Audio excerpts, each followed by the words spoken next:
Hello, I'm Beth Joey and welcome back to my YouTube channel. If you're new here, welcome. This is a channel where I paint my face, turn my camera on, and talk about some books. Now, if you tuned into my video that I released a couple of days ago, you'll know that April didn't go so well in terms of reading the books on my TBR. I participated in Realm of the Readathon, created by Covers with Cassidy, and I will link my vlogs for that down below as I vlogged every week as I went through it. So I had a TBR for that, and then I had my regular 5-book TBR that I do with my Snakes and Ladder TBR game. I did not read 3 of the 5 books that I picked in that game, so I now have to pick some punishments. As you'll have seen from the name of this video down below, this is my May TBR Snakes and Ladder game, so we are going to first jump straight into picking those punishments. I have got my very full punishment cup right here, which I think is a Illumicrate cup. It's really beautiful. Just take a look at that real quick. But yeah, let's pick the first book.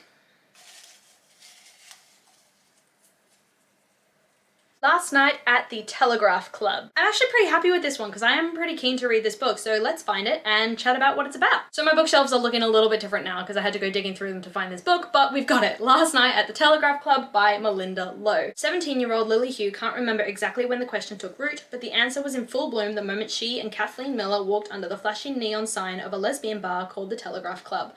America in 1954 is not a safe place for 2 girls to fall in love, especially not in Chinatown. Red Scare paranoia threatens everyone, including Chinese Americans like Lily. With deportation looming over her father, despite his hard-won citizenship, Lily and Kath risk everything to let their love see the light of day. So it sounds like a really interesting examination of being in the middle of 2 very opposing worlds. So I am keen to give this a read, and then yeah, let's move on to the next punishment.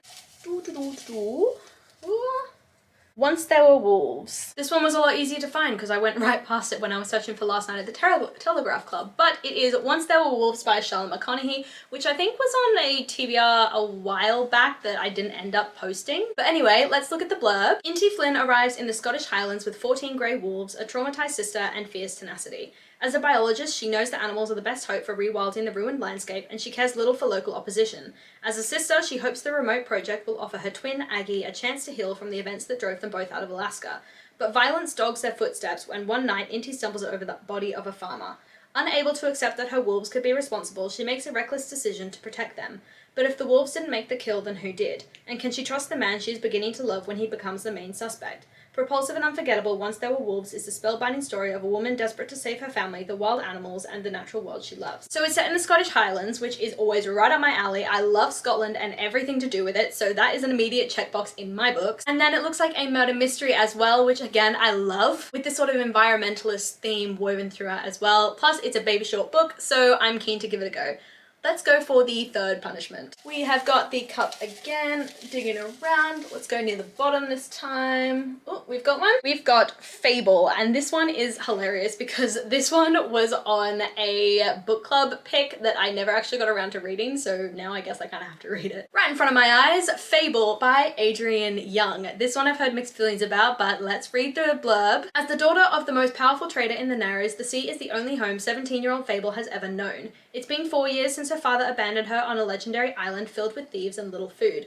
To survive, she must keep to herself, learn to trust no one, and rely on the unique skills her mother taught her.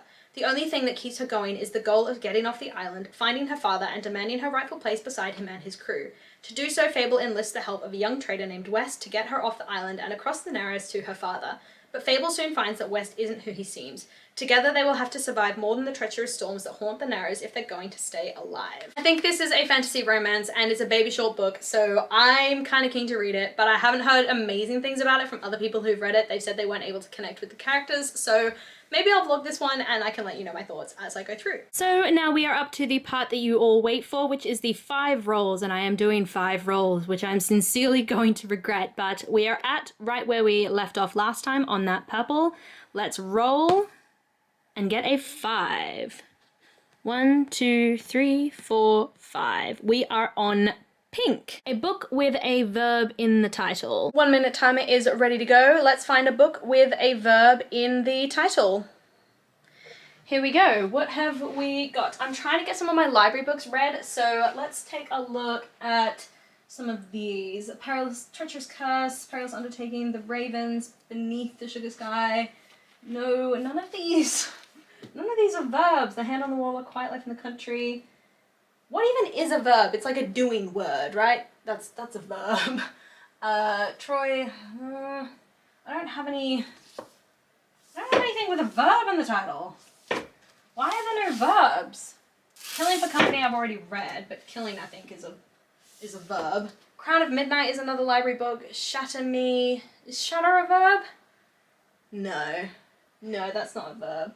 How to Kill Your Family, no, none of those are verbs. I am borderline about to give up on this one because I am going to have to pick a punishment thing. I just know it. The Night Circus, no. The Mirror and the Light, no. Legend, none of these are, there's no verbs. So this is clearly not going well because I'm already picking another book out of the punishment cup, but here we go. We are going to pick...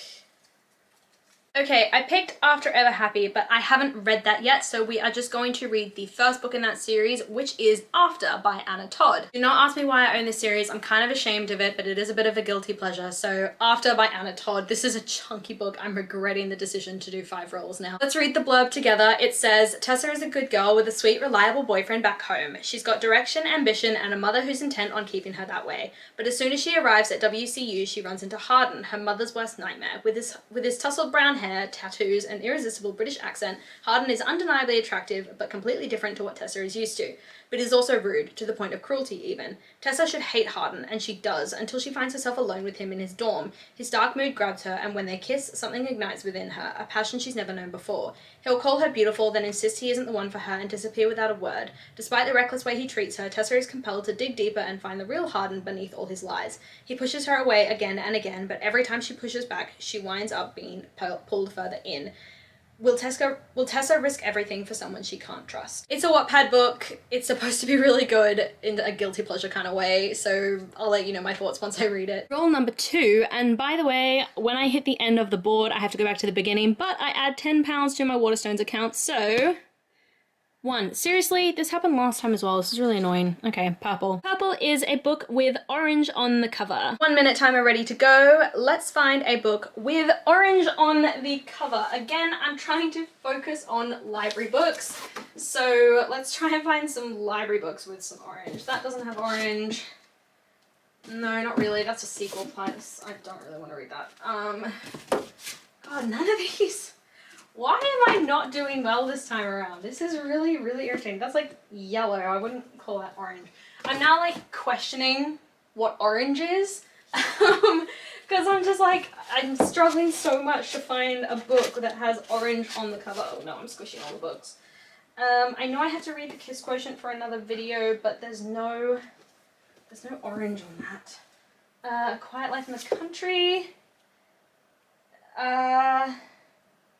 Yeah, that's got orange. So with 9 seconds to go, we found a library book with a sort of terracotta kind of color, which kind of looks orange, so we're going with it. Don't come for me if you disagree. Let's read the blurb together again. It says, it's anything but quiet in the country. Lady Emily Hardcastle is an eccentric widow with a secret past. Florence Armstrong, her maid and confidant, is an expert in martial arts. The year is 1908, and they've just moved from London to the country, hoping for a quiet life.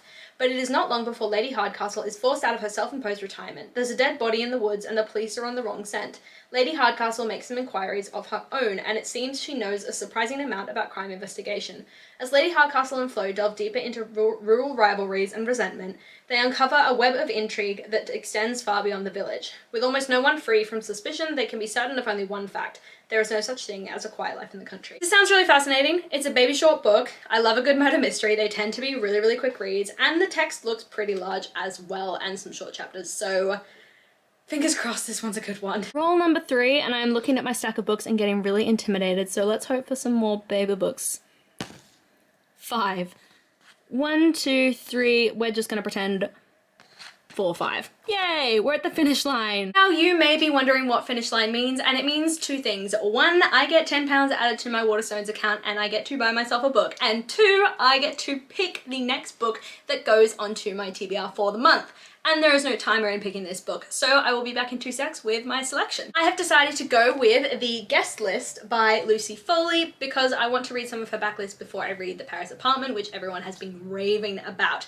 This book is, again, pretty short and it's super, super large text. For some reason, the library gave me the really large text version, so it should be a super quick read, plus it's a thriller. Let's read the blurb together. It says, another murder, another mystery. It starts with a party. On a remote island, guests gather for the wedding of the year, the marriage of Jules Keegan and Will Slater. Old friends, past grudges, happy families, hidden jealousies, 13 guests, one body. The wedding cake has barely been cut when one of the guests is found dead, and as a storm unleashes its fury on the island, everyone is trapped. All have a secret, all have a motive, it'll end in murder. Another murder mystery, it seems to be the month for it in May. Maybe I'll do a vlog called Murder Mystery May, we might. We'll see. But yeah, let's go to the next roll. For roll number 4, we are going right back to the beginning. And I'm rolling the dice, and we got a 5. So let's go 1, 2, 3, 4, 5 to orange. Orange is to read a best-selling / award-winning author. 1 minute time on the clock. Let's find a book that basically says best-selling author, New York Times best-selling author, award-winning author, something like that on the front that I can kind of use. I'm tentative about some of these ones because I don't know what order this series goes in. Maybe I have time to take a quick look. Okay, A Perilous Undertaking. I think that might be the second book. And New York Times bestselling author. Perfect. Deanna Raybourn. So I read the first book in this series, I think a month or 2 ago, and that was A Curious Beginning by Deanna Raybourn. It's part of the Veronica Speedwell mystery series, which again was a recommendation. I will link the YouTuber that recommended it to me. And the blurb says, London 1887, Victorian adventuress and butterfly hunter Veronica Speedwell receives an invitation to visit the Curiosity Club, a ladies-only establishment for daring and intrepid women.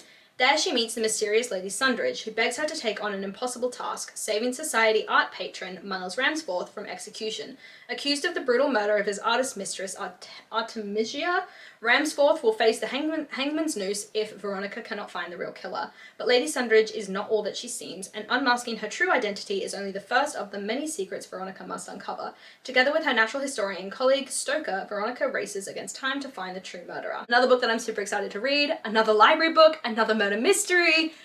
It seems to be the month for it. And we are on to our last roll for the game, which is 3. 1, 2, 3. Oh my god, super keen. That is Yellow. Yellow is to read a co-authored book. 1 minute time on the clock. I am actually really worried about this one because I don't think I own any books that have been written by more than one author, and I'm not aware enough about the world to know like what like with I know Christina Lauren is like actually 2 people, and I don't think I own any Christina Lauren books, which would be like the perfect person for this prompt, but I don't know of any other situations where that's the case.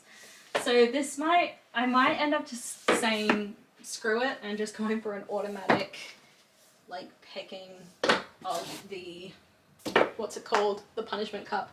I've got 20 seconds left on the clock. I am not going to find something by 2 authors, so let's just go to the punishment cup. I don't own a lot of co-authored books, I'm sorry, so punishment cup, here we go. I had 20 seconds left on the clock, but I knew I wouldn't find something. Kingdom of the Wicked. This is another new book and another pretty short one as well, so I'm kind of okay with this, but Kingdom of the Wicked by Kerri Maniscalco. I didn't love Stalking Jack the Ripper, and I actually DNF'd it when I first read it, so hopefully this is more successful than that. It says, 2 sisters, 1 murder, a quest for vengeance that will unleash hell itself. Amelia and her twin sister Victoria are Streger, witches who live secretly among humans, avoiding notice and persecution, until one night Victoria misses dinner service at the family's renowned Sicilian restaurant.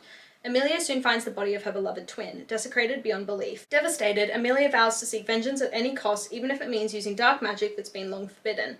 Then Amelia meets Wrath, one of the wicked, princes of hell she has been warned against since she was a child. Wrath claims to be on Amelia's side, tasked with solving the series of murders on the island. But when it comes to the wicked, nothing is as it seems. Love that sort of cliffhanger ending to the blurb there. They always make me think they're very cliche, but we're just gonna go with it. This is the last book, I think book number 8, so let's get all the books together. So this is my very ambitious stack for the month of May, and I say very ambitious because I'm also moving in May, so I've got a lot of packing and things to do, and I have plans of other books that I want to read, and none of these books are on that list. But anyway, these are the 8 books that I have chosen. These are what I'm going to try and get through, and maybe we'll do do like a week-long readathon where I try and get through all of them and I'll vlog the entire experience, but it's unlikely that I'm going to finish these quickly, so we'll see. That is my May TBR. It is very, very ambitious in nature and I do not think I'm going to finish all these books, so there's probably going to be a few punishments to pick up for next month in June as well, but it can't hurt to try. Let me know down below if you've read any of these books before, loved them, hated them. I want to know your thoughts as that really helps me sort of figure out which ones to read first. Also, let me know what you guys are planning to read in May as well. Are you a TBR person? Are you a mood reader? Come and convince me to be a mood reader down below because these TBR games are killing me. As always, like, subscribe, and hit that notification bell to be notified when I release new content, and I will see you